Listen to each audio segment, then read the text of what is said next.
So, welcome everybody. Today we are talking about missionary teams, the family you didn't choose, and how to live with them.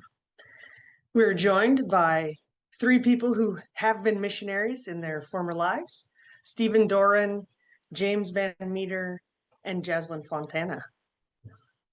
Stephen Doran Hello. was born and raised in Southern California. He received his bachelor's degree in psychology and was later followed by a master's in counseling. He encountered Christ during a college retreat that set him on a path to become a missionary with focus for 7 years and then landed him in Texas.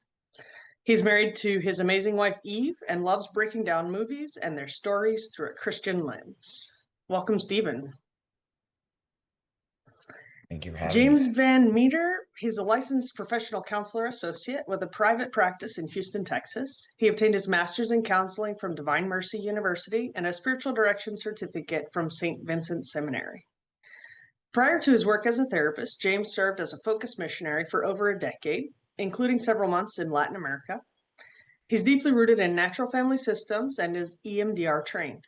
His professional specialties include men's issues, sexual addiction, and couples and families. Welcome, James. And Jazlyn Fontana is a counseling student with Rejoice Counseling. She serves at St. Anthony Marie de Claret in Kyle, Texas. Jazlyn served for 8 years with St. Paul's Outreach, a lay missionary organization that strives to build community and form lifelong disciples in Christ. Through this work, she came to value the importance of deep, authentic, and rightly ordered relationships. Her clinical interests include parent-child relationships and couples. Welcome, Jazlyn. Well, we are very excited for this webinar, especially because, I don't know, do you guys see anybody that you know there in the audience? Yeah, or at least the names. We don't see your faces, but we appreciate you. I caught a couple. Awesome. Well, I'm sure we'd love to have more time to chat, but let's get into our topic. So, the topic is about family dynamics in missionary teams. What do we mean by missionary teams becoming families? What are these words about theory? What does this mean? Well, I'll start. I'll just jump straight in. Yeah. What we mean when we say a missionary team becomes a family, and kind of bringing in the language of this theory, is that any amount of time, any couple of people who spend time together in the same area, working towards the same things, will start to have their emotions, their thoughts, and their feelings, and a lot of just relational dynamics begin to overlap. That will be very similar to that of a family, and that you will have your own history in your own family and the way you operate in relationships. And as you enter into a new set, it will expound upon where you come from.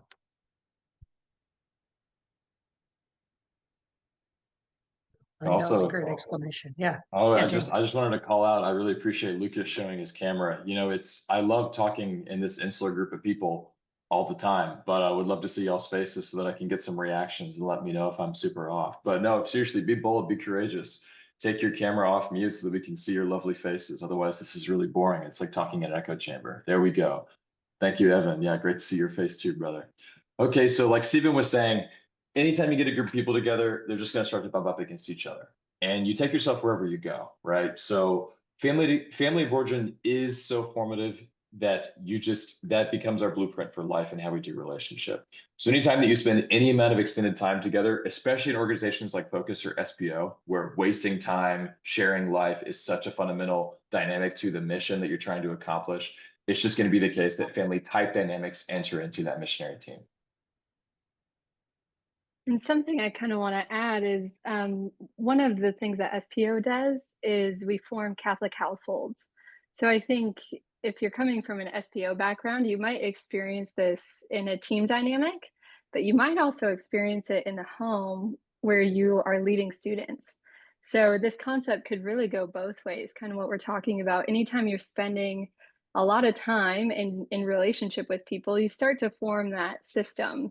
So whether that's a team or even your living situation, I think these concepts apply. Mm-hmm. And what does it mean that a team becomes a system? Go for it, James. Okay, yeah, I can take a stab at this. So some of the ideas that we're pulling from today, I think it's important to know the source and some of the origin. So I'd love for y'all to think that I'm a genius, but unfortunately I'm not. I'm just kind of basic. But Dr. Murray Bowen, really great guy. He is the originator of some of these ideas, which we'll have some links and some stuff at the end that y'all can look into. But he developed this theory called natural family systems. Okay. And it was just what he observed from the way that human beings tend to operate when they're in relationship with each other. So what we mean by system is just that any group of people that comes together that has a kind of common goal, they share enough life with each other, they're going to become a system. And systems do different predictable things, especially when there's some kind of stress or tension in the environment. You may get into what some of those are in just a little bit, but yeah, the Dr. Bowen just observed that natural systems, both in nature, but then also with organizations, families, and then the like, that they tend to operate in pretty predictable ways. Yeah, that makes a lot of sense. Go ahead, Steve. Yeah. Oh, one aspect of it about a system that I think is important to consider is that when anxiety or when any sort of emotional content enter the field, that it might enter, in one area, but because it's a system, it always passes between them all. And it's not that everyone gets hit in the same way. It's not that everyone responds exactly the same, but it's the idea that as a clock and all the gears in the clock, kind of when one turns, there's a cascading effect that way. And it has a function, it has a purpose to get to a particular end, to fulfill a particular purpose, and each part plays their role within that. Yeah, so like we know in the Catholic Church, no man is an island, right? Like we all know that we're made for relationship. And one way that we see that we're made for relationship is in this creation or formation of a system where someone's behavior, someone's actions, what they do or choose to not do will then have a ripple effect, whether that's someone's feelings or emotions or the behavior or whatever. It's going to not just impact you, it's going to impact everybody else. So we're kind of all going in this together. And that becomes even more intense, right? When it's not just the students that I'm leading, but like Jazlyn was mentioning, the students that I live with, right? They're even more, let's say, close to home, or my team director that I also have to live with, right? So that this stuff starts to get more and more intense and start to resemble more and more like a family dynamic, the closer and more, let's say, rubbing up that tends to happen within any kind of particular system. I think it really does highlight the beauty of the Catholic teaching that we are meant for a relationship. There's just a very natural pull to be going towards somebody. And you may not you may not get along with them naturally, but if you just spend time with them, as we said, in any extended amount of time with somebody in the same area, there's just a natural draw to being together, just merely because we're meant for a relationship. And then where it kind of goes sideways is, when we're not intentional about it, we're not aware of the automatic mechanisms of all this, that when this system kind of develops and we do rub against each other, it also just highlights the difficulty when we get there, and maybe our own stuff, which we can talk about again in a little bit. Mm-hmm. It sounds like there might be some concepts that we need to understand before we can really grasp what this means about systems. Would you guys delve into some of those concepts for us? Sure, absolutely. Yeah. So as James said, we're not magically smart enough to put together a theory that can explain these things. The theory, family systems theory, has specific concepts that it brings to light. And I'd say overall, there's concepts such as emotional fusion. There is these 4 mechanisms to managing and thus binding anxiety. There's things called triangles, any relationship of 3 people. All these concepts help play out to this overall theory and becoming a family system, becoming a part of this togetherness. I'll let James dive into any specifics with those. That's great. Cool. What a tee up. What a tee up. Thanks, Steve. But no, I mean, it's impossible to go over the intense depth of these ideas just in this webinar, but we do hope that this whets your appetite and piques your interest. But suffice to say, we don't want to leave you with absolutely nothing. So let's talk about some of the basics. So Bowen observed that there are 2 major forces in life, okay? The individuality force and the togetherness force. And these are not necessarily good or bad, they just are. People have different preferences for them. Individuality force is exactly what it sounds like. It's the toddler who grows up and says, Mommy, I want to do it, right? I want to do it, right? And so that we have that persistent kind of drive within us. We want to do our own thing and be our own boss, and right, I'm me, okay? But then we also have this togetherness force. We want to be connected to people. We do not exist in a vacuum. We're made for relationship. We want to be part of the group, especially part of the in group, right? We love to have friends and kind of belong and have this team dynamic. And these forces, right, are at play. And so with a team, right, people may have different preferences for individuality or togetherness, right? And the theory, people tend to say the more that you are unable, let's say, to be your own person, right? And the more that you, let's say, give into togetherness or have to have togetherness or can't kind of stand on your own 2 feet, the more fused that you start to become with people. All right. So fusion is kind of like, if you think about Dragon Ball Z, for any nerds out there, I was a 90s kid, so Dragon Ball Z, right? The two becoming one, okay? And Catholic theology, this is the two becoming one flesh, which is a great thing, right? It's great. You get this, you become Super Saiyan, you're fused, okay, great. You become, what is it? Is it Vegeta or something? I don't know. I don't know. I barely watched the show, but Just stop. so Just stop though. there we go. So the two become one, right? So I'm doing my hands like this. Okay, so the more wrapped up that you are with people, right? You can kind of maybe defend against some threats, right? You're one, you're kind of this one flesh, hey, we're going to tackle these threats because we're so united. But there can be a lot of problems, right? With that intensity of relating to each other, this fusion, right? This emotional social force that binds you to people. Whereas if you have a little bit more separation, right, there's a little more flexibility, right? We can stand together, we can respond to threats and challenges as a team, but if I'm a little bit too wrapped up in you, if we're wearing the same emotional skin, it's a little bit hard for me to still have a good day if you're having a bad day, right? Or maybe you had a tough conversation with a student, but then all of a sudden, right, the rest of the team has to kind of go down with your mood, right? So these forces of individuality, I'm my own person, I'm gonna do my own thing, and togetherness, I want to belong to the group, can get into a little bit of a tension when my tendency or our tendency as a team to fuse to each other is that it runs rampant. It's not in check, right? Where there's almost too much of a pool for this togetherness. We all have to be me for you and you for me and I for you, and we're all for each other, right? Where I can't really stand on my own 2 feet, can't really be my own person. Okay. And so when that happens, families, but especially missionary teams, can start to do some predictable behaviors to get a little bit more space and manage some of the tension that can come about from these different fusions that we all get into. Not sure, Stephen, if you want to pick up on what some of those automatic mechanisms might be. Yeah, definitely. I mean, and as we dive into these concepts again, just like James said, there's so much to explain. It really can be done in an hour time, let alone 2 days, if you were just to sit and learn all these things.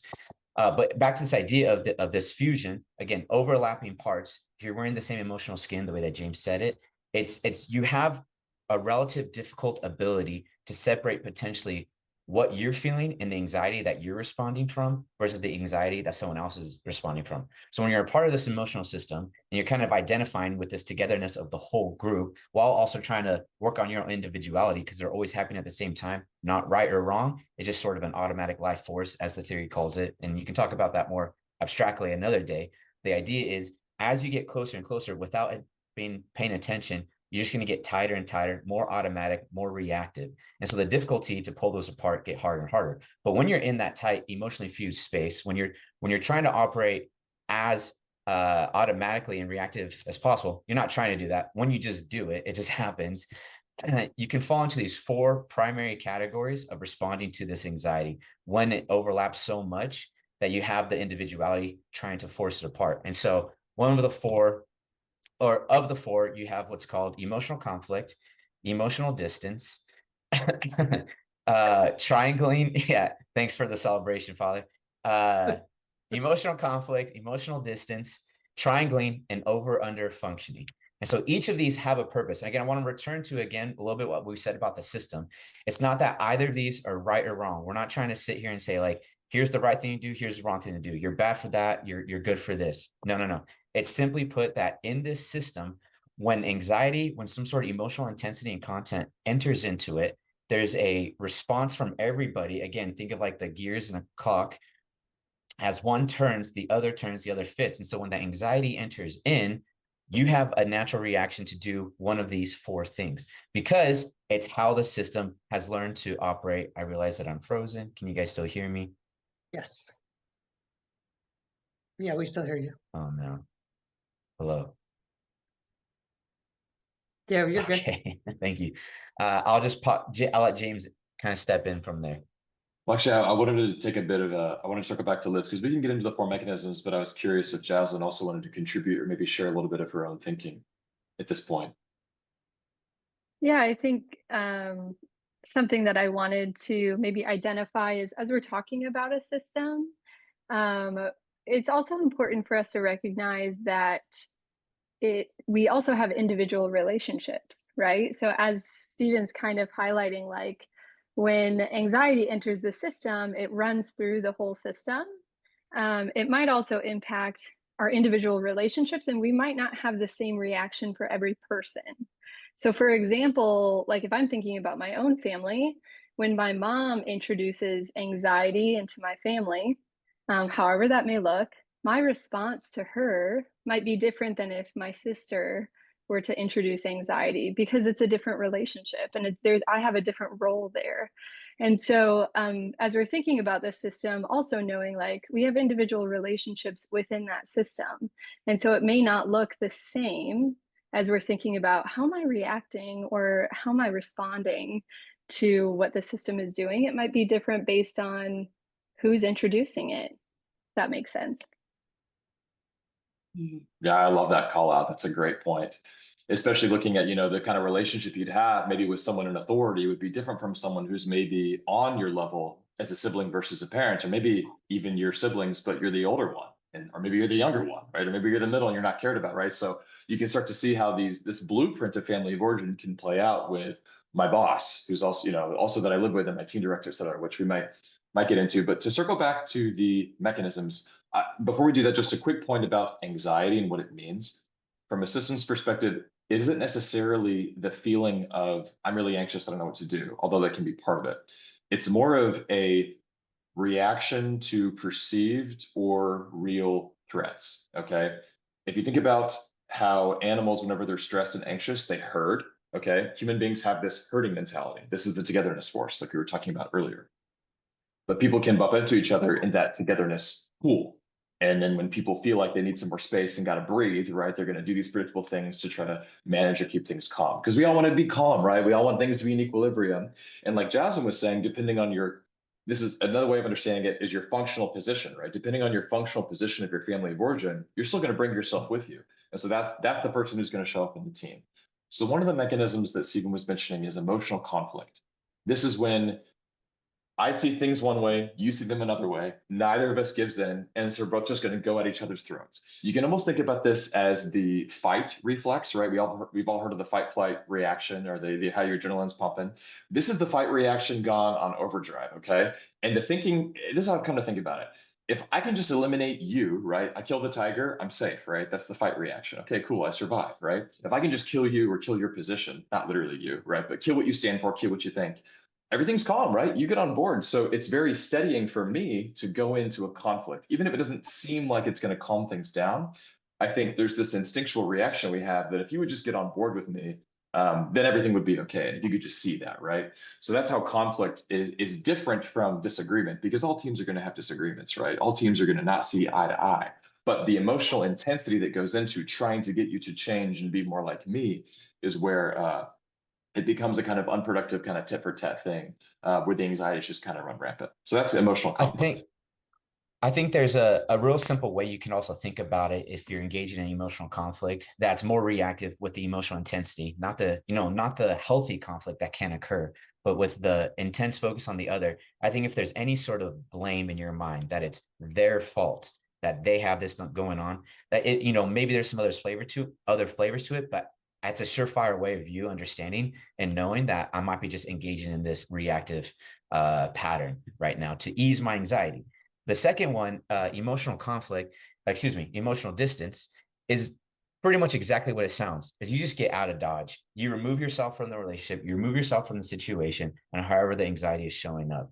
And honestly, in the theory, there's the belief that this response is actually a part of all the patterns. That it to some degree, that if one thing doesn't work to cool the anxiety, I can definitely know I can just get out of the way, peace out a bit, exactly, and the anxiety will calm down very naturally. And once again, there's not like a rightness or wrongness to this that we're trying to get. It just has a function, it has a purpose. It cools the anxiety for the current situation that we're in right now. Yeah, but you could see how, right, if I get into a pattern of this annoying teammate says this annoying thing and it never stops, I don't want to get into a conflict, right? I'm not going to go come at the throat and say you're wrong. Okay, that's cool. But I'm just going to keep my distance, right? Or maybe I'm going to avoid topics to get you talking about politics, right? Or religion or whatever we disagree about, right? You can see how emotional distance becomes a bit of a button that you just push on repeat over and over again, and the issues never go anywhere. So back to the example of like a tiger. So if I'm having this reaction to the tiger, I could, fight the tiger, or I could run away, flight, right? I could run away from the tiger. The problem with emotional distance is that while I temporarily get calm, right, it doesn't resolve anything, right? The tiger is still out there, still lurking, it still escaped the zoo, right? And that's also very true with team dynamics. So I think there's a big challenge for when there are disagreements, how do I engage in a way that's thoughtful, that isn't just emotional conflict, but that I don't then default to emotional distance, we never talk about it, and then hopefully we just get through the year together.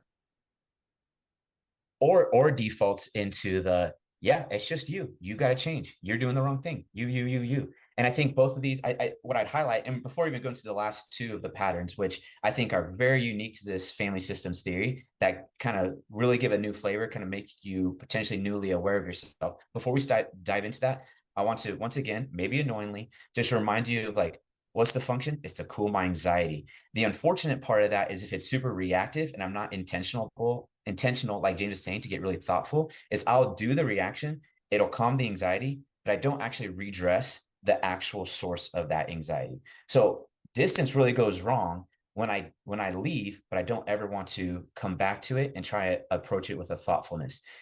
Emotional conflict is wrong if I always point and blame when I'm never actually looking at what's my contribution to the situation, and then I don't pay attention to that. So I can think of so many times, Stephen, when in a meeting of a team or a community, right? It's like somebody starts talking and you just sigh, you disconnect, and you don't hear a thing they say, right? It sounds like that's kind of what you guys are saying about distance, right? Yeah. 100%. Well, and that's like almost a dissociation, to use a different term. I mean, which is a relatively noted emotional mental health term. But yeah, so I think that you can stay present and then get emotionally distant. You could also physically just depart. 100%. So this next concept is called over and under functioning reciprocity. So again, just to wet your whistle, not to like dive in too deep, but it's the idea that on a team, in any organization, or back in your family, you and somebody else experience some sort of anxiety. It enters into the family system, and now it's upon you and someone else. And that anxiety that you're experiencing, one person in that interaction chooses to take more responsibility for managing the anxiety that's present. Thank you, Liz. And then someone else, if they agree with that person taking more anxiety, taking more responsibility in that interaction than they should, they sit down and then they underfunction. So the person takes more responsibility regarding the anxiety and what's going on, and they overfunction for the situation, they're overfunctioning. And the person who chooses not to, they underfunction. And no one really wants to be called a person who underfunction. So part of what makes this difficult is like, no one wants to be like, oh no, it's just me trying to get cool. It's just me trying to calm down. But you're never again addressing what might be your responsibility in the situation, and therefore not functioning up to what might lead to a conflict, but again, maybe a healthy conflict. You end up staying silent. Then the overfunctioning person, and especially in Christian circles, they can very much be like, well, it's my call to be charitable. It's my call to sacrifice. It's called for agape love. And that's true. I certainly believe God the Father can bestow a particular grace upon somebody to do, to do extra, to do a little more than what's in their camp. But I think when it's done reactively and it's all out of this certain subjective chronic anxiety that you have, and somebody takes that extra overstepping functioning move, they're doing something out of an emotional reactivity and not out of a thoughtfulness. And my guess would be like, not from a grace that God is calling you to in that scenario. That makes me think of like sometimes some of us, I don't know who I might be talking about here, but like offer a help first suggestion, like, oh, it might be really good if you tried XYZ, right? Is that maybe overfunctioning? Yes, and going to do that thing you just suggested they do. Oh, okay. I think a very simple example in the missionary life is like you got to go out on campus and you got to do some tabling. It's a very, very common thing that Focus would do. And in a previous meeting, we were like, all right, you're in charge of the table, you're in charge of the flyers, you're in charge of, gathering these students. And someone does not fulfill that on the time. And somebody else, so that's an anxiety that like this isn't happening the way it could or the way we agreed, and that is that separation. Someone on the team who wasn't given that responsibility, whose function in that situation wasn't to do the flyers or something, they out of their own reactivity are like, okay, fine, I'll print out the flyers instead. Fine, I'll grab the table. No one's doing anything. I'm gonna do it all. So it's a little blame and it's a little over functioning as well. Yeah, short-term relief at the cost of long-term learning how to let people deal with their consequences and manage themselves responsibly. Again, I love to think about toddlers. I know there's some parents in the room. What's easier, to watch your child suffer through learning how to tie their shoe, or just to tie it for them, right? What gets you out of the door faster to go to mass, right? Is one strategy, right? And that's what you got to do in the moment, right? When you're tabling. But yeah, is it a great long-term strategy to always bail people out and take responsibility for them? Not so much, right? And that's where we can get into trouble. It's interesting, and on the counseling end, I think, and Jazlyn could probably attest to this. I saw she unmuted, but we tend to see those we see the overfunctioners because they burn out and they're tired of everyone else not pulling their weight. And then we see the underfunctioners because they're the identified patient, right? The person with all the symptoms who doesn't take responsibility, et cetera. Okay, I'm gonna stop. No, you're good. I like it, James. I was just going to point out that these examples are great for identifying or being able to see how it affects the system or the whole group. Like Stephen's example of the team, like somebody decides not to actually fulfill their responsibility. It's easy for the person to kick into overgear because they see like, well, this affects all of us. We're a team of 6, and now this affects all of us. It's not just that it affected the one person that decided not to show up. So it kind of like, it's hard to not step in because you realize like, well, this is bigger than just this one person, and you are striving for a really good thing. And then I'm sure similar if we relate it to the other concepts, but I just felt like it was a really good example showing how it runs through the whole system. Yes, absolutely. And this brings, I think it's a great segue because I know we're just looking at the time, Liz, and I want to respect it because you've got a room full of talkers. I'm sorry, but man, so this last automatic mechanisms that people use to automatically get calm involves triangles. So a triangle is any 3-person relationship system, like Stephen was saying. Dr. Bowen observed that any 2-person relationship system is naturally unstable. One way that I've thought about this is kind of like a bicycle, okay? Like you got to kind of be in motion or like you're going down. I think we all know that pretty soon, like unless you got those training wheels. I think Father still rides a tricycle most days, but sorry, Father, just kidding. No, he can manage on his own 2 feet. But okay, so a 2-person relationship system, okay? It's a bicycle, it's unstable, but you bring in that third, right? You got that tricycle, man, 3-legged stool, baby. That is so stable. So the most natural thing to do when you have tension with somebody is to what? Complain to a third person, of course, right? You get an ally, you get somebody who's on your side. We love to find people that are on our side, right? Because we have conflict or tension with this particular person. And so triangles, like Stephen had said, it's not necessarily good or bad, but I think it's worth paying attention to who is it that I'm bringing into this triangle. Like Jazlyn mentioned, on a 6-person team, that is a ton of interlocking triangles, right? A lot of different 3-person relationship systems where the anxiety can just bounce and go all different directions, all over the place. While if you think about it, does the person that I'm triangling in, right? I have this issue with somebody, with a teammate, with the team director. Who am I bringing in to vent to about this other person, right? And is that person that I'm bringing into this conflict or tension helping me then go address it with that person? Or is it just going to spread? Right? Because that's the issue. If I triangle in this person to this issue that I have with, such and such teammate, is that really going to help resolve whatever's generating the anxiety in our 2-person relationship system? I think some common thoughts whenever I've engaged in triangling or I witnessed it, it's like, hey, I feel a particular way from this anxiety. Let me get somebody on my side. So one, immediately kind of turning that anxiety from one person to a third. So it eases the tension overall. You got that stability that James was referring to. But again, what is my intention? Am I trying to get calm? Because that's the functional part of it. That this triangling came to be because it serves a purpose. Yeah, it cools my anxiety. But is it so that I just cool my anxiety for the moment and that's all I do? Is it I'm trying to get someone else on my side so I have more weight to go back and conflict with the original person that I had tension with? Or is it cooling my anxiety so I can go back and legitimately address where the anxiety started from and not bring other people in to say like, well, yeah, look who's backing me up, or look who also agrees with you, or doesn't agree with you, something like that. Yeah, so it's not so much like trying to create division within the team or the community, but it's more, how do I get myself regulated? How do I get some insight so that I can then like come back and have a positive discussion, or maybe face the situation and change it a little bit, or change what my own participation. Yeah. And I Totally. think I have actually a story for this because I was thinking about how I've experienced triangling on teams the most often when it comes to these kind of categories. And I just remember my first year, there was a guy and a girl on my team that were having a lot of conflict together. And the girl would confide in me. And then for whatever reason, the guy started confiding in me, and it was separate. I never had all three of us in one room.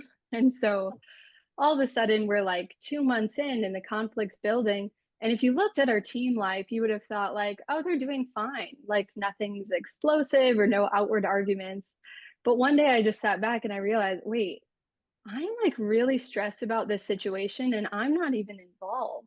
And I had to kind of realize like because I keep entertaining them coming to me, I'm perpetuating the issue because they're not talking to each other.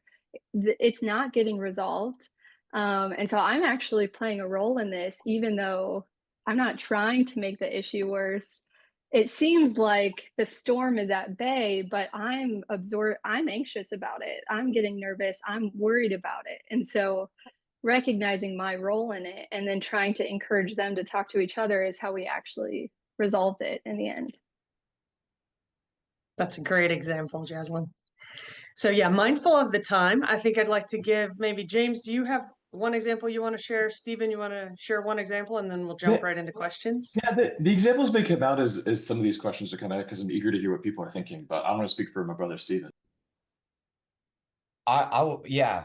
Well, I mean, James and I were preparing for this, and when we realized that, like, we're still a part of the emotional content of these stories that we used to share. I think I kind of just want to point out, like, when you're on a team, this togetherness, this overlapping of emotions, just the mere fact that you're with somebody, living with them, it draws in this intensity, like you would from your family of origin. Back to that whole concept.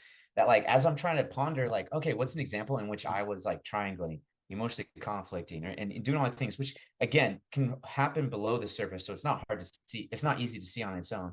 But I'm caught up in the content. I'm caught up in like literally what's going on and trying to be right about this, or trying to propose a certain image. And so there was just one example I had in which I was with a married teammate, and we had a great day of tabling on campus. It was at the beginning of the year. All missionaries will know that the first 2 weeks of the semester, heck, the first month, is always intense. You're trying to get as many contacts as possible. And so we had gone through a full day and we were pretty tired. I was still enjoying I still wanted some togetherness. I wanted to reunite with my friends, my closest friends, my quote unquote family from the long day on campus. And I proposed to the husband of my team, hey, let's play some games. You can come over, or I can come over to your place.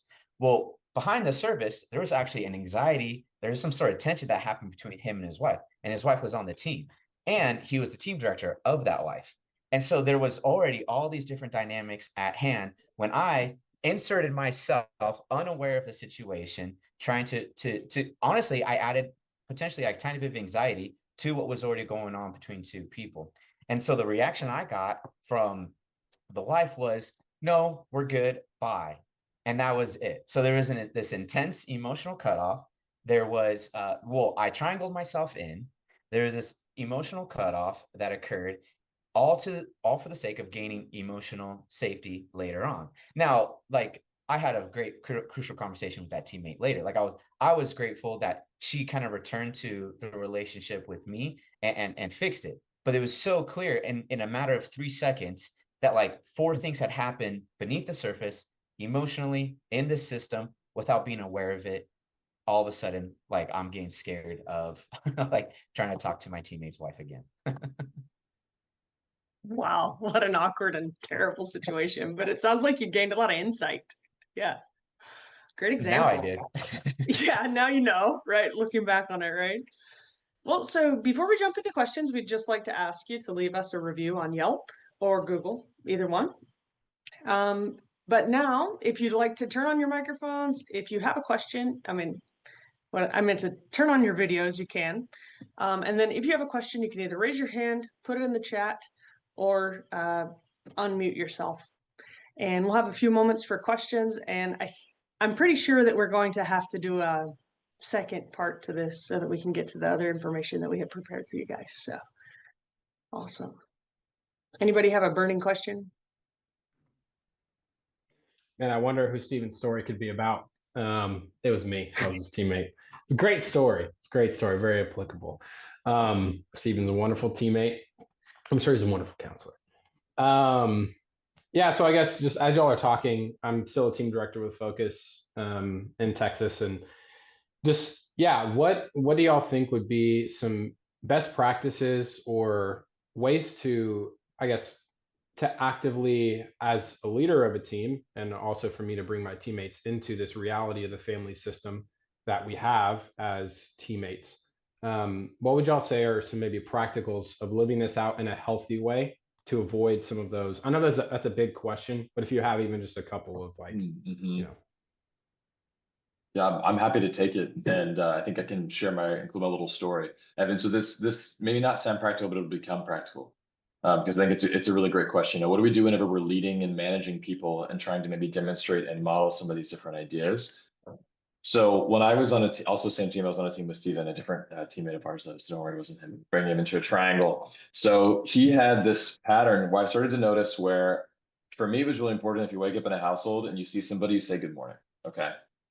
And I started to notice that like every single time I would like turn a corner, I would notice that someone had just vanished or a door would just shut. And I was like, what in the H is going on? You know, I don't like when people avoid me. Like, he must be pissed. You know, something's going down. And like, also, how rude is it not to like say good morning? All it is like a simple good morning, right? Okay. So I triangle in these people. I talk about this person's behavior with other teammates because that's like the most predictable thing in the world is to complain about, yeah, what's up with this? What do you guys think? What do you guys think? I finally had the courage to have the crucial conversation, okay? And to try to avoid getting in some kind of conflict where I'm just telling him that he's wrong, which is totally how I went in. And so I learned and found out, okay, well, what's happening in this man's world is he likes to have silence and solitude with God in the morning, okay? And he doesn't want to have like a 10-minute, 15-minute conversation just about like me, you know, hey, how's your day? What's going on? Because he's really trying to be reverent. He's like discerning the priesthood. Okay, I had no idea that was going on, right? But it was very easy for me to take this one up kind of moral high horse position of like, doesn't he know that not greeting people in the morning is very rude, and why is he avoiding me? Okay. But my feelings had to do with not thinking the way that he thought. All right. So where am I going with this? The more that I can be a calm presence and resource for people and respect and recognize the differences in thinking, the less emotionally reactive I just tend to be. And the less reactive I am, automatically the more thoughtful I become. All right. So what I was taking as a personal offense, a slight, he's not respecting me, right? All of a sudden vanished and disappeared once I could change the way that I thought about it.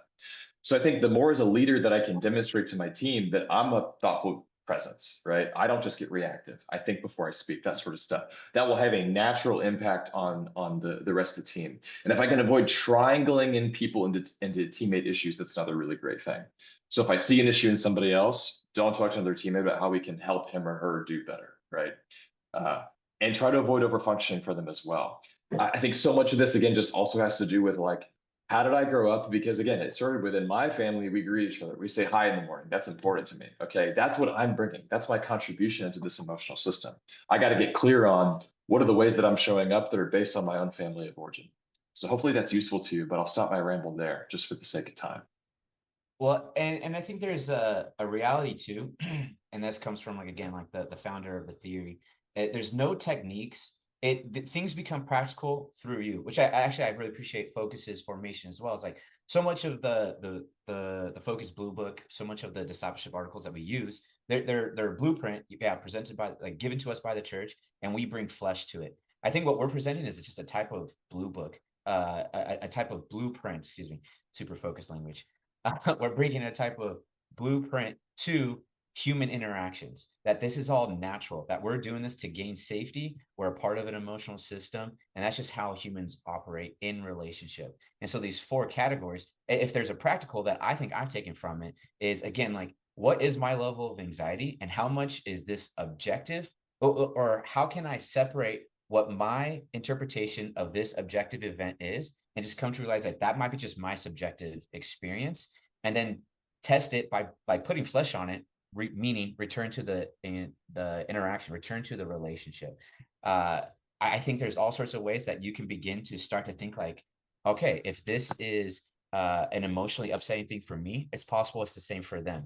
How can I be just merely aware that anxiety is present, and how do I not pass what I have going on to somebody else? And how do I not take somebody else's that's occurring right now? And I think that's just a hard practice, especially as a leader. You're like, like I want to care for you. I want to take care of this. But if it's actually, again, this objective and then subjective thinking about what's going on and what's going on in me versus what's actually happened, then I can pause and be like, actually, this is their anxiety. And I think it's really important for them to work on it instead of me doing this particular thing to take it away from them. Any other questions? I have one. You were talking about fusion. I think this is fusion. So like, it becomes harder and harder the longer you live with someone to not be reactive, I think. What do you do in that case? Right? Because the people that we've lived with the longest, we tend to be like the most explosive with. I don't know.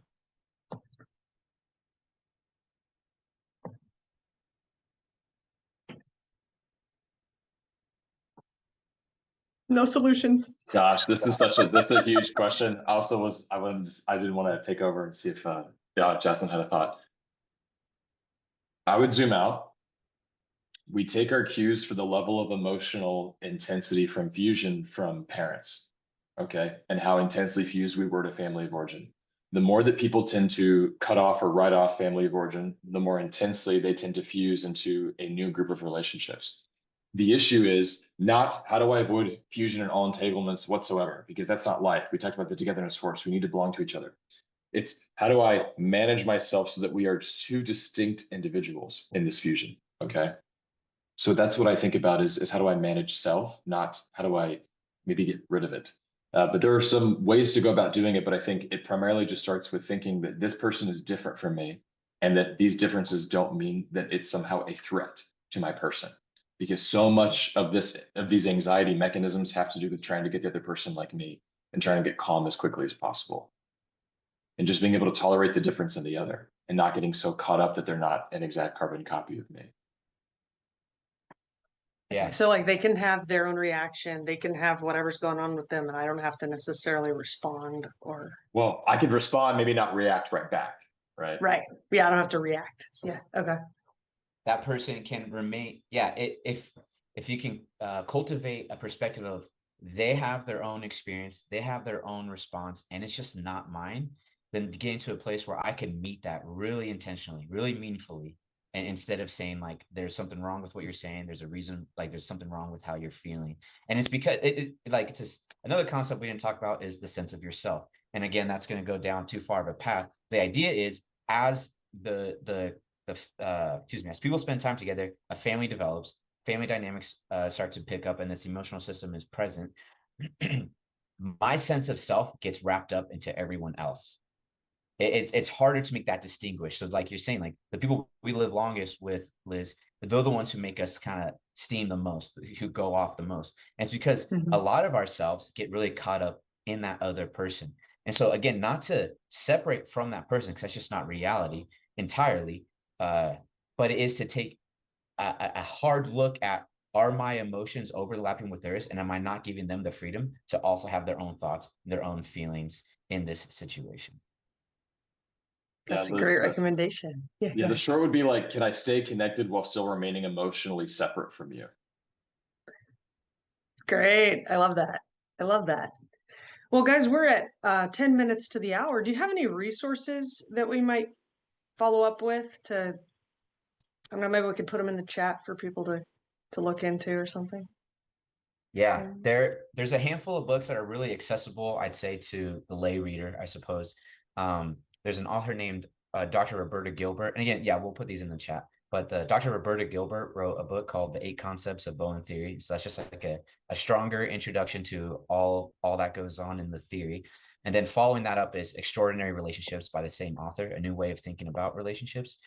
And she goes further into depth what it means to interact, and gives a lot of examples of how these family dynamics play out. And then James just put in a few more, or someone just put a few more in the chat.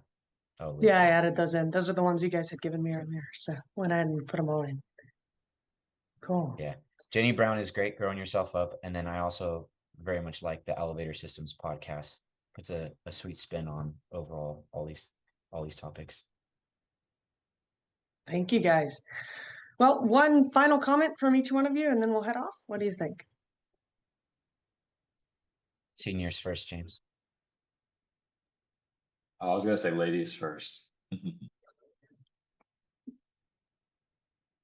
I think in thinking about all of this, my final comment would just be kind of that scripture verse, like, take out of your own eye before you try to go and fix somebody else. And I think that that's a lot of what we're talking about here, is we want to be able to differentiate ourselves, our thoughts, our feelings, before just reacting to somebody else. And so if we have the ability to pause and ask ourselves, like, why am I so upset by what so-and-so said or is doing? Like, why am I so affected by it?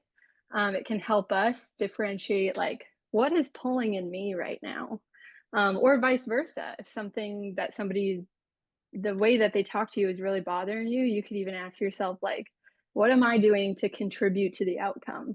You know, I'm really frustrated, but it's not my fault, but, I'm part of how this interaction is going.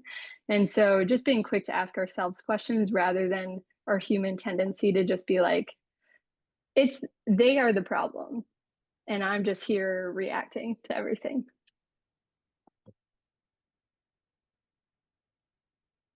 Awesome. Steven? I think my parting thought is, I think we're Catholic, so we run up against great paradoxes all the time. I think in this theory, there's a wonderful paradox that's presented, that I am responsible for my emotions and the anxiety that I like come across my way, that in interaction with somebody, I have my responsibility to it. And I'm not, the person I'm interacting with is not capable of changing that anxiety within me. But it is through the relationship, though, how I end up choosing to behave and interact in the relationship, that is more regulating to my emotions, as opposed to me just trying to change them on my own. And I think that's just like a fun paradox to continue to think about in these dynamics. I love what's been said. I would just say self-awareness. Do you know how you show up? And if you don't, figure it out, because you're showing up in a particular way, whether you're aware of it or not. Awesome. Go back to the family blueprint. Thank you all for joining us today. We really appreciate you spending your time with us. We hope this has been enriching for you. It was definitely enriching for me. And we will definitely have to plan another so that we can get through more content. Like you guys say, it's just abundant. So, prayers for each of you, and have a great day.